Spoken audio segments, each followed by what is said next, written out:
بسم اللہ الرحمن الرحیم۔ السلام علیکم۔ وہ دونوں ایک دوسرے سے شدید محبت کرتے تھے، مگر پھر یوں ہوا کہ محبت دولت کے سامنے ہار گئی۔ اس کی آنکھیں سرخ ہو رہی تھی، تھکا ہوا چہرہ، وہ شاید کئی دنوں سے سویا نہیں تھا۔ محبت اس کی رگوں میں ناچ رہی تھی۔ اس کے لیے اب مزید تنہا زندگی بسر کرنا ممکن نہیں۔ اسد علی، اسد علی، تم اس گھر کو چھوڑ کے نہیں جا سکتے، تم مجھے چھوڑ کر نہیں جا سکتے۔ میں نے تم کو زندگی میں ترقی، دولت و شہرت دی ہے، تم ایسے چھوڑ گے مجھے تو یہ تمہارے لیے ٹھیک نہ ہوگا۔ آخر اس کا غصہ شدید ہونے لگا، وہ بے جان سا ہوا، نیند سے تھک گیا۔ کیا میرے لیے دولت ہی زندگی تھی؟ میں کون ہوں؟ ایک شاعر، ایک قاتل، یا ایک عام انسان؟ بیماری مجھے چھوتی نہیں، موت مجھے آتی نہیں، محبت تجھ سے کرتا نہیں، مگر یاد دل سے تیری جاتی نہیں۔ میں ایسا ہی بیکار کا شاعر تھا، بے وجہ نام مشہور ہوا، میں اس قابل کہاں تھا؟ آنکھوں کے گرد سیاہ سائے سے بننے لگے۔ سنو اسد علی، میں زندگی میں کچھ بن نہیں سکی، کوشش بہت کی، مگر شاید میری قسمت میں نہیں تھا، یا اب بھی بس ایک تمہارا نام ہے کہ جس کے حوالے سے لوگ مجھے جاننے لگے ہیں۔ اس نے اداسی سے سوچا۔ سامنے میز پر رکھی تصویر سے باتیں کرتے بہت وقت بیت گیا، تب ہی اس کے فون کی گھنٹی بجی۔ مجھے خود سے آزاد کر دو، میں مر جانا چاہتا ہوں، مجھے آزاد کر دو۔ وہ گڑ گڑا رہا تھا، گھر کی در و دیوار اس کو دیکھ کے مسکرا رہی تھی۔ کچھ پانے کے لیے کچھ کھونا پڑتا ہے میری جان، لفظ لفظ گرم گرم پالکی مند اس کے کان میں رس بول رہے تھے۔ اس کی فریاد سوائے خود اس کے سننے والا کوئی نہ تھا۔ میں ایک عام آدمی، غریب ہی بلا تھا، کیوں میں نے لالچ کی؟ مجھے معاف کرنا میرے خدا، مجھ سے غلطی ہو گئی۔ کچھ دیر خود سے ہم کلامی رہی، جواب لا حاصل۔ ایم اے کی تعلیم مکمل ہوئے 2 سال بیت گئے، مگر کوئی نوکری ہاتھ نہ لگی۔ چھوٹے موٹے کام کر کے گزارا ہو رہا تھا، مگر کب تک؟ میری ماں دعائیں کرتی نہ تھکتی تھی، میں سنتے سنتے تھک گیا تھا۔ وہ گھر، ہاں وہی میرا سب کچھ تھا۔ اس گھر سے زندگی کیا جڑی، میں آباد ہونے کے لالچ میں برباد ہو گیا۔ بہتر نوکری نہ ہونے کی صورت میں میں اپنے پرانے محلے سے نکل آیا، شہر کی آبادی سے دور ایک چھوٹے سے گاؤں میں تنہا رہنے لگا۔ ماں تنہا شہر میں بیچاری سمجھتی میں کسی دوسرے ملک میں کام کرتا ہوں۔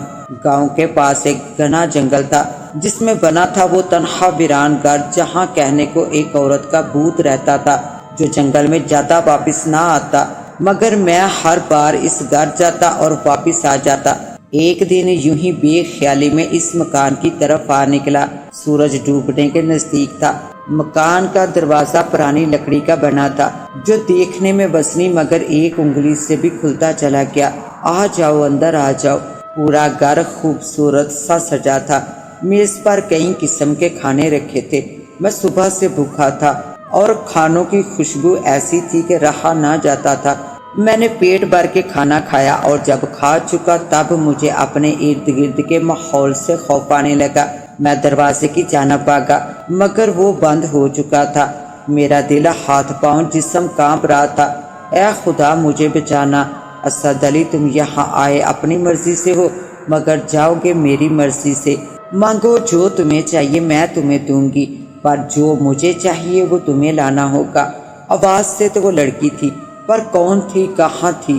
میں نے چاروں طرف نگاہیں دوڑائی۔ تم میری آواز سے ڈر رہے ہو؟ وہ کبھی مردانہ انداز میں بولتی تو کبھی لڑکی اور کبھی بچوں کی طرح۔ میں پریشانی سے زیادہ خوفزدہ تھا۔ مجھے کچھ نہیں چاہیے، مجھے جانے دو خدا کے لیے۔ میں نے ڈرتے ڈرتے بات مکمل کی۔ مجھے سب خبر ہے، تمہیں کیا چاہیے؟ وہی آواز بچوں کی طرح بولنے لگی۔ وہ میرے بارے میں سب جانتی تھی، یا شاید جانتا تھا۔ مجھے دولت چاہیے، مجھے شہرت چاہیے، مشہور ہونا ہے مجھے۔ تم کر سکتی ہو، میں نے دھیرے دھیرے کہا۔ میرا دل بری طرح کانپ رہا تھا۔ میں تمہیں سب کچھ دے سکتی ہوں، مگر تمہیں میرے لیے خوراک لانی ہوگی۔ چاند کی یہ 14ویں سے پہلے کچھ دن پہلے اس نے اپنی خواہش پیش کی، اور میں دولت کی لالچ میں اس کی خواہش کو سمجھے بنا ہاں کر بیٹھا۔ وہ انسانی جسم کا خون پیتی تھی۔ اب مجھے ہر ماہ ایک انسان اس کے سامنے پیش کرنا تھا۔ میں بری طرح اس دلدل میں پھنس گیا تھا۔ شروع میں مجھے مسئلہ نہ ہوا، میں جیسے جیسے مشہور ہوتا جا رہا تھا، امیر بھی ہو رہا تھا، لڑکیاں میرے آگے پیچھے رہنے لگی۔ پھر دھیرے دھیرے یہ بات قانون تک پہنچ گئی، جو لڑکی میرے ساتھ دیکھی جاتی وہ غائب ہو جاتی۔ مجھ پر کیس بھی چلا، پر میں باعزت بری ہو گیا، کسی کو کبھی ثبوت نہ ملا میرے خلاف، اور یہ سب اس کا ہی کیا دھرا تھا۔ نہ میں بیمار ہوتا، نہ ہی کوئی پریشانی مجھے چھو سکتی تھی۔ میرے شاندار دن تھے۔ چند ہی مہینوں میں نے اپنا گھر لے لیا تھا، نئی گاڑی۔ ماں میری کامیابیاں دیکھ کے خوش ہوتی، خدا کا شکر ادا کرتی، ایسا لگتا خدا نے اس کی سن لی ہے۔ مگر ماں بیچاری یہ نہیں جانتی تھی کہ اس کے بیٹے نے کتنی بے قصور جانیں اپنے لیے قربان کر دی ہیں۔ دن، مہینے، ہفتے، سال گزرنے لگے۔ دنیا کے کسی حصے میں بھی چلا جاؤں، مگر چاند کی 14ویں رات سے پہلے اس منحوس مکان میں آنا پڑتا تھا۔ کئی بار خودکشی کی، مگر لا حاصل۔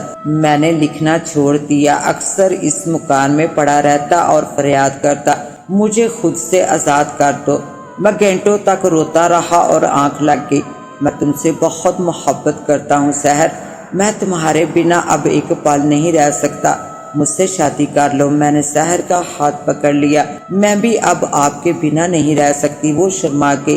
2 ماہ کی دوستی محبت میں بدل گئی، دونوں اب ایک دوسرے کے بنا جی نہیں سکتے تھے۔ بدرو کا حکم ملا سحر کو اس کے کھانے کی صورت میں پیش کیا جائے، مگر یہ ممکن نہیں، وہ میری محبت ہے، میں شادی کرنے والا ہوں، تم میری جان لے لو مگر سحر نہیں، کبھی نہیں۔ اسد علی غصے سے بولا، تم نے اس سب کے بدلے اپنی زندگی سجائی ہے اسد علی، اب تم اپنے وعدے سے مکر نہیں سکتے، تم کو سحر کو لانا ہوگا۔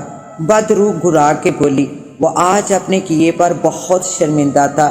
میں نے کتنی لڑکیوں کو پیار کے جال میں پھانس کر بدرو کی خوراک بنا دیا تھا، مجھے آج اس کا سخت افسوس غصہ تھا۔ جب خود مجھ پر گزر رہی تھی میں مکمل ٹوٹ گیا تھا، کروں تو کیا کروں، میں خود غرض انسان تھا، اے خدا مجھے معاف کر دے، میں سحر کو تمہارے آگے پیش نہیں کر سکتا، وہ میری محبت ہے، میری زندگی ہے، تمہیں جو کرنا ہے کر لو۔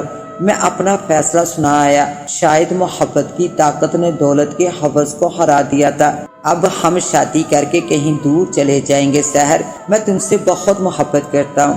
میں سحر کو ساری سچائی بتا کر بولا، وہ مسکرا کے میرے نزدیک آ گئی، میری آنکھوں پر پٹی تھی۔ سحر ہم کہاں جا رہے ہیں؟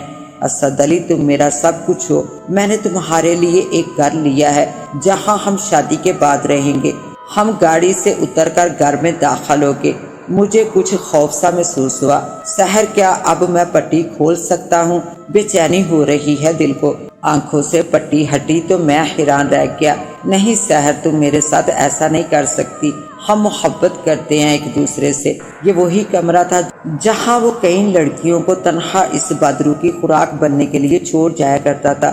مجھے معاف کر دینا اسد علی، مجھے گمنام نہیں مرنا، مجھے مشہور ہونا ہے، دولت چاہیے اور یہ سب مجھے تم دے سکتے ہو۔ وہ مسکرا کے کمرے سے نکل گئی۔ محبت دولت کے آگے کمزور پڑ گئی تھی۔ اس کے ساتھ ہی اب مجھے دے اجازت، ملتے ہیں انشاءاللہ ایک نیو کہانی کے ساتھ، تب تک کے لیے اللہ نگہبان۔